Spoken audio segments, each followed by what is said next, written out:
Under the burning sun of Mesopotamia, the dust shimmered with heat, and destiny itself seemed to wait.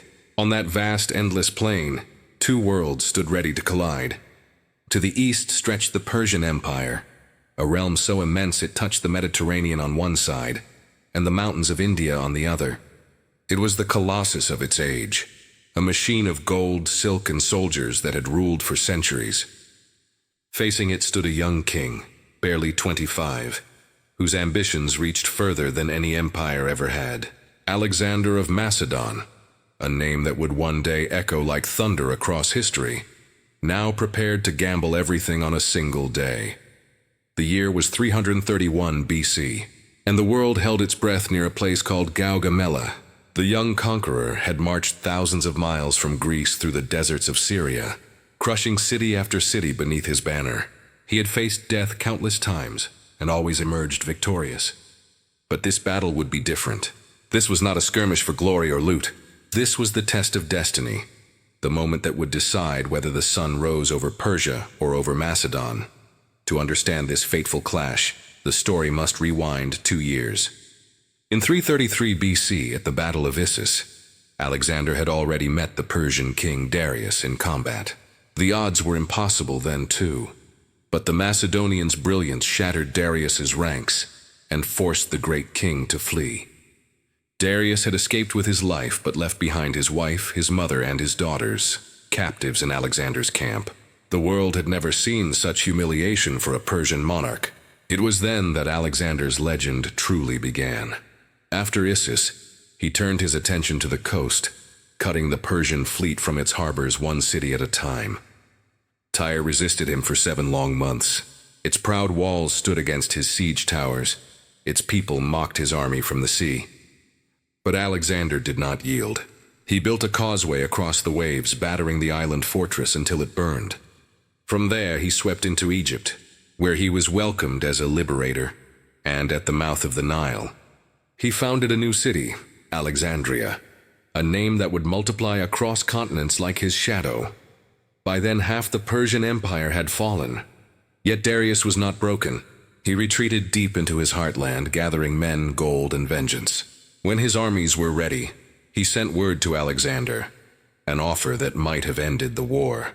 He would yield every territory west of the Euphrates, pay a king's ransom for his captured family, and even give his daughter in marriage. It was a peace meant to divide the world between two rulers.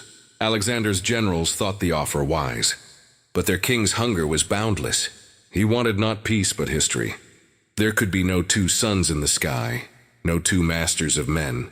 His answer sealed the fate of an empire. Now Darius prepared one last stand, a battle that would either reclaim his throne or bury his empire forever. The place he chose was a wide, open plain called Gaugamela, a name meaning the camel's house. Here, on level ground perfect for his vast cavalry and deadly chariots, the great king would make his final gamble. Across the horizon, campfires of hundreds of thousands of men flickered against the night, and somewhere among them, a young Macedonian king sharpened his sword beneath the stars, knowing that by the next sunset, the world itself might wear his name. The 2 rulers who marched toward Gaugamela could not have been more different. Darius III, great king of Persia, commanded the wealth of a world empire. For 2 centuries, his dynasty had ruled lands stretching from Africa's deserts to the mountains of Central Asia. Behind his throne stood legions of governors, nobles and generals, a system built on fear, tribute, and tradition. In his eyes, Alexander was nothing but an insolent upstart from the rugged hills of Macedon, a boy who dared to defy the East. Yet across the plain, that same boy had already bent half the known world to his will. Alexander's army numbered only about 47,000, but each man was a professional, hardened by endless marches and blood-soaked fields. They followed a commander who fought beside them, bled with them, and believed with unshakable certainty that the gods had marked him for greatness. To them, he was more than a king. He was destiny in human form. Darius's army was vast beyond imagination, drawn from every corner of his empire. Bactrian horsemen from the east, Scythian archers from the steppe, Indian war elephants from the far frontier. Historians estimate over 100,000 men gathered beneath his banners. forming a living sea of shields and spears. His immortals, the royal guard of Persia, stood glittering in gold and silk, while thousands of Greek mercenaries, veterans of 100 wars, filled the ranks with cold, professional steel. Against such a force, Alexander's army seemed impossibly small. But his soldiers were bound not by gold or fear, they were bound by belief. Alexander's genius lay in his precision. His army was built like a living weapon. The phalanx, those towering walls of spears called sarissas, formed the core, a forest of deadly points stretching across the battlefield. Behind them, the light infantry and archers waited like silent hawks. But the real hammer was his companion cavalry, the elite horsemen who fought beside him personally. They were the spearhead of Macedon's fury, and when they charged, empires fell. The battlefield itself was Darius's masterpiece. The plain of Gaugamela stretched wide and flat, perfect for cavalry. Persian engineers had spent days leveling the ground, clearing rocks and shrubs so that his chariots could roll unhindered.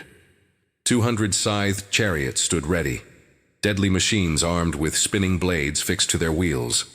Designed to slice through human ranks, they were terror on hooves, the ancient equivalent of tanks. Darius planned to unleash them in a single, unstoppable wave. As the Macedonian army approached, Alexander rode to the front and studied the Persian lines. What he saw was a horizon of men and metal, ranks stretching further than sight could reach, yet his expression never wavered. Behind him, his generals whispered of a night assault, a surprise that might tip the balance. But Alexander refused. He would not steal victory through shadows. The world would see him win in the open sun by brilliance alone. It was pride, yes, but also mastery of the mind. His refusal kept the Persians awake in fear all night, waiting for an attack that never came. While they stood sleepless and anxious, the Macedonians feasted, rested, and sharpened their blades under the stars. When dawn broke on the 1st of October, 31 BC, the desert wind carried the scent of dust and iron. Across the plain, banners rippled, and the sun's first light glinted off 1,000 bronze helmets. The time for waiting had ended. The two greatest armies of their age stood facing each other, east against west, empire against ambition, age against youth. The plain of Gaugamela would soon decide who would rule the world. As the sun climbed higher, the battlefield shimmered with heat. Darius's army stretched across the horizon, a sea of shields and banners so vast it seemed the earth itself had risen against Alexander. Trumpets blared, war drums pounded, and the Persian lines rippled with motion. Thousands of cavalry horses stamping, chariots creaking, armor flashing like waves of fire. To any mortal man, the sight alone would have broken courage. But Alexander was not like other men. He rode along his front lines on his brilliant horse Bucephalus, the black stallion that had carried him through victory after victory. The men watched him pass, calm, unshaken, his gaze steady as the mountains. His mere presence was enough to remind them that they were not here to survive. They were here to make history. As he reached the right flank, Alexander halted, turned his horse, and stared at the endless Persian host. For a heartbeat, the world went silent. Then he gave the order, advance but not forward, diagonally. Instead of marching straight toward the enemy's center, Alexander began drifting to his right. His entire army, infantry, archers, cavalry, moved in perfect, deliberate synchronization, sliding across the field like a single organism. To Darius, it looked like confusion. To his generals, it looked like madness. Why was Alexander moving away from the heart of the battle? The truth was more dangerous. Alexander was baiting the great king into overreach. As the Macedonian line angled farther right, Darius grew restless. He thought Alexander was trying to outflank him, to circle around and attack from the side.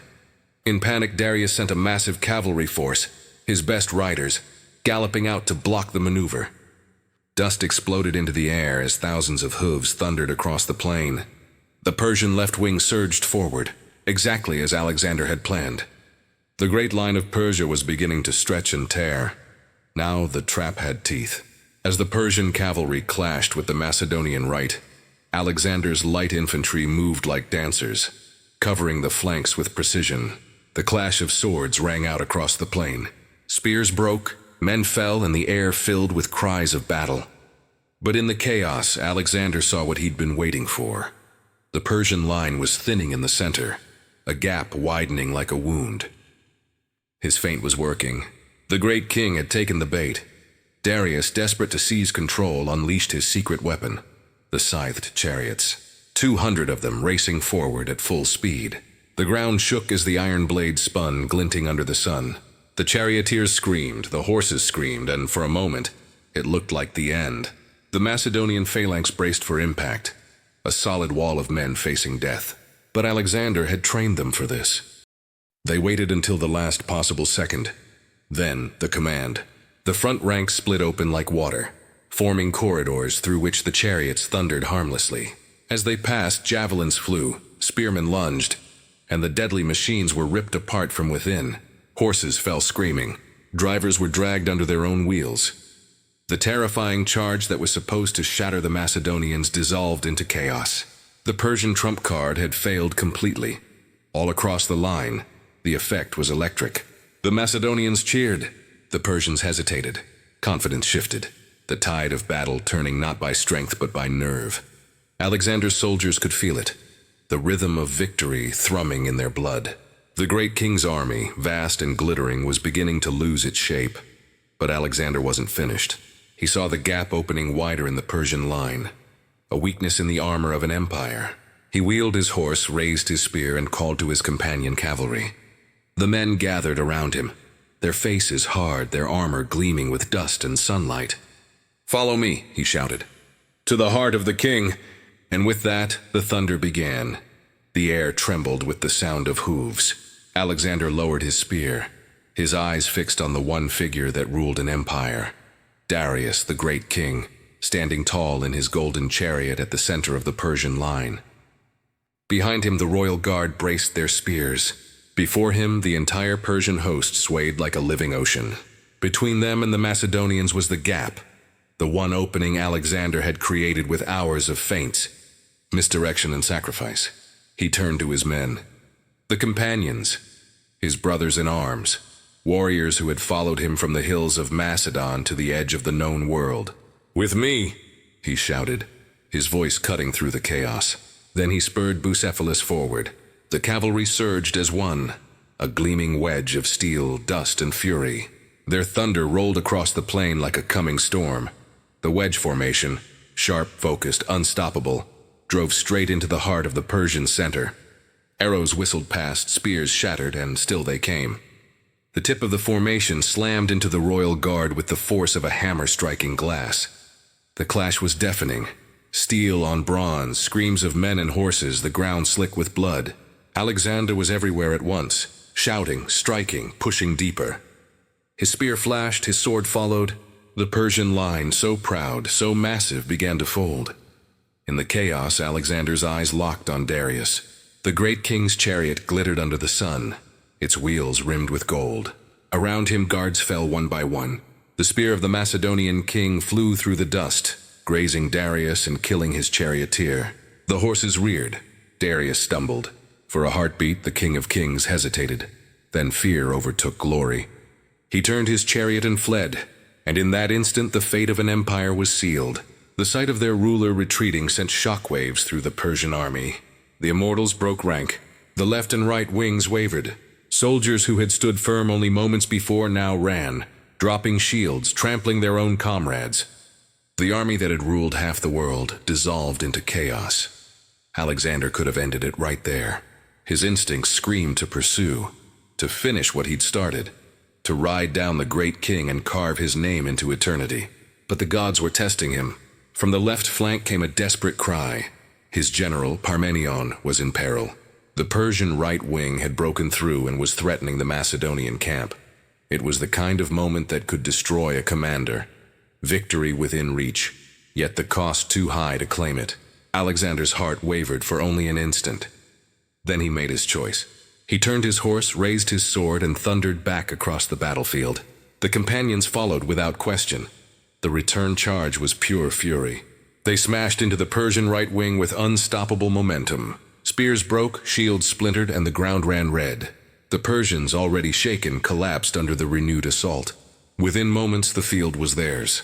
All around, the enemy fled, scattered, broken, defeated. The dust hung heavy in the air. The cries of battle faded into silence. As the sun dipped low, Alexander dismounted and stood among the fallen. The dream that had begun in Macedon had now consumed an empire. On that field, under the blood-red sky of Gaugamela, the Persian Empire died, and a new world was born under the name of Alexander. The world was silent after Gaugamela. The dust of Persia settled over fields once filled with armies. Where banners of gold had fluttered, now only the wind carried whispers of defeat. The great king, Darius III, fled east, his empire shattered, his armies gone and his pride bleeding out behind him. Once called the King of Kings, he was now a hunted man. Alexander followed like a shadow, not out of vengeance, but destiny. For in his heart, he believed that the gods themselves had chosen him to bring order where empires had fallen to decay. His soldiers marched through scorched cities and endless deserts, the road marked by the bones of kings. They called him Son of Zeus, and some began to believe it. But Darius's story did not end on the battlefield. Betrayed by his own generals, the fallen king was taken prisoner, bound, humiliated, and left to die in the dust of his own empire. As his captors prepared to abandon him, a distant sound approached. Hoofbeats, steady and relentless. It was Alexander. He dismounted, alone, walking through the camp of traitors. His armor gleamed faintly in the dying light. The air was still, reverent, almost mournful. He knelt beside Darius, who lay dying, his breath shallow but his gaze unbroken. Two worlds, Macedonian and Persian, conqueror and conquered, met in silence. Darius's lips trembled as he spoke, his voice barely a whisper. He did not curse nor beg. He only asked that his family be spared. Alexander, the warrior who had broken his empire, placed a hand on the dying king's chest. "You will be avenged," he said softly. In that moment, enemies became brothers bound by the weight of history. When Darius died, Alexander covered him with his own cloak, a gesture reserved for a friend, not a foe. The man who had been raised to destroy now mourned the one he had defeated. And when he rose again, the boy from Macedon was gone. What stood there was a ruler, not just of nations, but of destiny. Days later, Alexander rode into Babylon, the jewel of the East. The gates opened without resistance. Priests bowed, nobles trembled, and the people shouted a single name. Not Alexander the Macedonian, not conqueror. They called him King of Asia, but power is a fire that never sleeps. In his heart, Alexander felt both triumph and emptiness. Every victory left him craving more, as though the horizon itself was calling his name. He gazed eastward, where the mountains touched the sky and the unknown whispered of greater worlds beyond. That night, as the city slept beneath the stars, he stood on the palace balcony, the crown of Persia upon his brow. Below him stretched the vast empire, thousands of miles of conquered land. Yet his eyes burned with restlessness. "There must be more," he murmured. The empire of Darius had fallen, but Alexander's war was far from over. He had inherited not just a throne, but the hunger of gods. And in the stillness of that night, as the torches flickered in Babylon, the world realized that the age of kings had ended. A new age had begun, the age of Alexander.